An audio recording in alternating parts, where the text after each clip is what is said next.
ఇప్పుడు మీ question unexplained infertility అంటే ఏమిటి, అన్ఎక్స్ప్లెయిన్డ్ ఇన్ఫర్టిలిటీ ఉన్నా కూడా ప్రెగ్నెన్సీ పొందొచ్చా, మరి న్యాచురల్గా ప్రెగ్నెన్సీ పొందగలిగినప్పుడు ప్రతి డాక్టరు ఏదో భార్యకి సమస్య ఉంటే ఐవీఎఫ్ అంటున్నారు, భర్తకు సమస్య ఉంటే ఐవీఎఫ్ అంటున్నారు, ఇద్దరికి ఏ సమస్య లేదు అన్ఎక్స్ప్లెయిన్డ్ అని కూడా ఐవీఎఫ్ అంటున్నారు. ఎందుకు?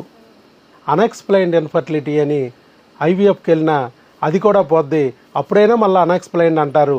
దానికన్నా ఇలా క్రిములని హార్మోన్లని మనం ఎక్స్ప్లెయిన్ చేసి చక్కగా ఐవీఎఫ్లు పోయిన వాళ్ళకి కూడా, డోనార్లకు వెళ్ళిన వాళ్ళకి కూడా, సరుగోటికి వెళ్ళి పెయిలైన వాళ్ళకి కూడా ప్రెగ్నెన్సీ తెప్పిస్తున్నాం న్యాచురల్గా. 1-2 కాదు, మన వీడియోలు చూడండి, ఎన్ని ఐవీఎఫ్లు పోగొట్టుకుని వచ్చి మన దగ్గర న్యాచురల్గా ప్రెగ్నెన్సీ పొందారు. 1-2 కాదు, 6 ఐవీఎఫ్లు పోగొట్టుకుని కూడా మన దగ్గర ప్రెగ్నెన్సీ న్యాచురల్గా పొందారు. కుట్లు కోతలు లేకుండా, మత్తులు లేకోకుండా, రక్తపు చుక్కలు రాకోకుండా. అది అంటే వాళ్ళకి అక్కడ ఎక్స్ప్లెయిన్ అవ్వలేదు అంటే వాళ్ళ దగ్గర కొత్త ఇన్వెన్షన్, డాక్టర్ వైఎస్ బాబు కొత్త ఇన్వెన్షన్ క్రిములు అనేది కాన్సెప్ట్ వాళ్ళ దగ్గర లేదు.